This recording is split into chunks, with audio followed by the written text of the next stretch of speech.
YouTube channel में आज हम पढ़ने वाले हैं संतृप्त और असंतृप्त कार्बनिक यौगिक। मेरे प्यारे विद्यार्थियों, आज पढ़ेंगे कि संतृप्त क्या होते हैं और असंतृप्त क्या होते हैं और ये किस प्रकार से कार्य करते हैं। कार्बन और हाइड्रोजन के यौगिकों को क्या कहते हैं? हाइड्रोजन कहते हैं। क्या कहते हैं? हाइड्रोकार्बन कहते हैं। यहाँ दिया हुआ है हाइड्रोजन, जो कि पूर्णतः गलत है। कार्बन और हाइड्रोजन के यौगिकों को क्या कहते हैं मेरे प्यारे विद्यार्थियों? कहते हैं हाइड्रोकार्बन। क्या कहते हैं? हाइड्रोकार्बन के नाम से जानते हैं। हाइड्रोकार्बन में दो चीज़ें दी हुई हैं, एक होता है संतृप्त और दूसरा होता है मेरे प्यारे विद्यार्थियों असंतृप्त। संतृप्त हाइड्रोकार्बन और असंतृप्त हाइड्रोकार्बन ध्यान रखेंगे। अगर हाइड्रोकार्बन पूछा जाए कि कितने प्रकार के होते हैं तो दो प्रकार के होते हैं। नंबर 1 संतृप्त हाइड्रोकार्बन और नंबर 2 असंतृप्त हाइड्रोकार्बन।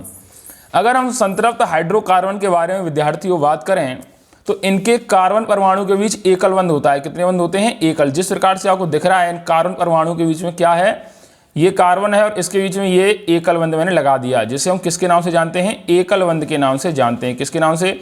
एकल बंध के नाम से जानते हैं। उदाहरण क्या है? एल्केन। एल्केन क्या है? एक अकेले बंध का यानी कि एकल बंध का उदाहरण है। इसका सामान्य सूत्र होता है CnH2n+2। यहाँ n क्या है? इलेक्ट्रॉनों की संख्या है। क्या है विद्यार्थियों? n इलेक्ट्रॉनों की संख्या। अब हम असंतृप्त हाइड्रोकार्बन की बात करें विद्यार्थियों तो कार्बन परमाणुओं के बीच द्वैवाबंध होता है और इसी के अंदर त्रिआबंध आता है। यानी कि जहाँ 2 आबंध लगे हों वह क्या है? हमारा द्वैआबंध है और जहाँ 3 लगे हों वो क्या है? त्रिआबंध है। यानी कि अगर 2 आबंध लगे होंगे तो एल्कीन हो जाएगा। क्या हो जाएगा? एल्कीन। और 3 आबंध लगे होंगे तो क्या हो जाएगा विद्यार्थियों? एल्काइन।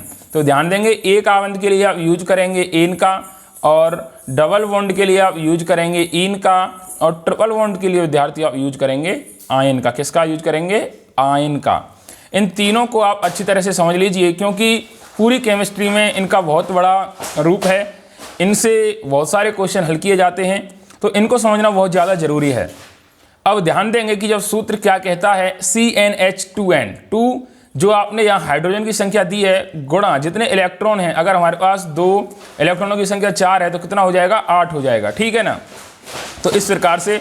और त्रिआबंध में क्या होता है? 2 माइनस कर दिए जाते हैं। इसलिए ध्यान रखेंगे संतृप्त हाइड्रोकार्बन में एकल बंध आता है और असंतृप्त हाइड्रोकार्बन में द्वैबंध और त्रिबंध आता है। इसके बाद मेरे प्यारे विद्यार्थियों बात करते हैं इलेक्ट्रॉन बिंदु संरचना के बारे में। देखिए प्यारे विद्यार्थियों, इलेक्ट्रॉन बिंदु संरचना एथेन C2H6 के बारे में बात करेंगे।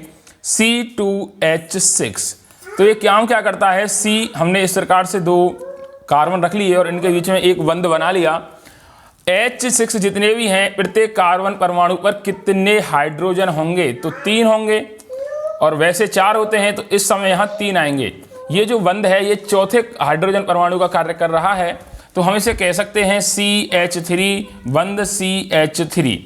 अब यहाँ देखें तो ये C2 हो जाएगा और यहाँ देखें तो इस H को H के पास ले जाएंगे तो कितने हो जाएंगे? H6 हो जाएंगे। तो क्या हो गया? ये हो गया हमारी संरचनात्मक सूत्र हो गया। अब अगर हम बात करें आगे हाइड्रोकार्बन के नाम किस प्रकार से रखे जाते हैं और किस प्रकार से देखे जाते हैं तो प्यारे विद्यार्थियों पहला है मीथेन। मीथेन का होता है CH4। क्या होता है? CH4 होता है। और इसके अगर संरचनात्मक सूत्र देखें तो इस प्रकार से संरचनात्मक सूत्र बनेगा। दूसरा होता है ईथेन। क्या होता है? ईथेन, जिसका होता है C2H6। मैंने बताया था जहां 2 कार्बन परमाणु होंगे इनके बीच में एक एक बंध लगा होगा और चारों तरफ हाइड्रोजन परमाणु से वह कार्बन घिरा हुआ होगा। तो क्या कहेंगे? उसे कहेंगे C2H6। ये क्या हो जाएगा? ये हो जाएगा एथेन। ईथेन नहीं, एथेन होता है।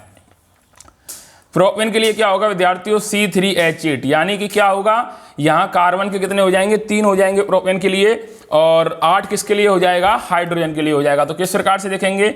मैंने कहा C3H8 कैसे आया ये पता करेंगे तो यहाँ हमने क्वेश्चन मार्क लगा दिया है तो C3H8। तो विद्यार्थियों ध्यान देंगे फॉर्मूला होता है CnH2n+2। तो क्या करेंगे? जो n है वो कितना है? n इलेक्ट्रॉनों की संख्या 3 है तो C3H2 इंटू n इलेक्ट्रॉनों की संख्या 3+2।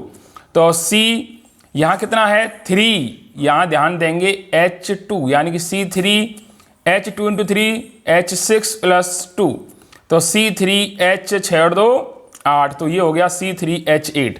आसान था। इस प्रकार से हम किसी सूत्र से भी क्वेश्चन को हल कर सकते हैं।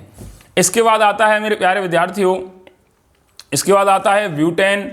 ब्यूटेन में क्या होता है, ब्यूटेन के होते हैं C कार्बन के 4 और A हाइड्रोजन के कितने होते हैं, 10 होते हैं। ये इसका इस तरह से संरचनात्मक संरचना है। पेंटेन की बात करें तो C5H12 होता है। और इससे अगर आगे की बात करें, अगर मैं बात करूं हेक्सेन की बात करें विद्यार्थियों, हेक्सेन की बात करें तो उसका होता है C6H14। कितना होता है, C6H14। और हेप्टेन की बात करें तो उसका होता है प्यारे विद्यार्थियों C7H16। और ऑक्टेन की बात करें मेरे प्यारे विद्यार्थियों तो ऑक्टेन का होता है C8H18। और नॉनेन का होता है C9H20। कितना होता है, H20। और डेका का होता है 10 और हाइड्रोजन के होंगे 22। ठीक है, तो इस प्रकार से हम सारे IUPAC नाम संरचनात्मक नाम बनाते हैं। तो जिनकी समझ में नहीं आया है वे हमारे अगली वीडियो में समझ सकते हैं। जय हिंद, जय भारत।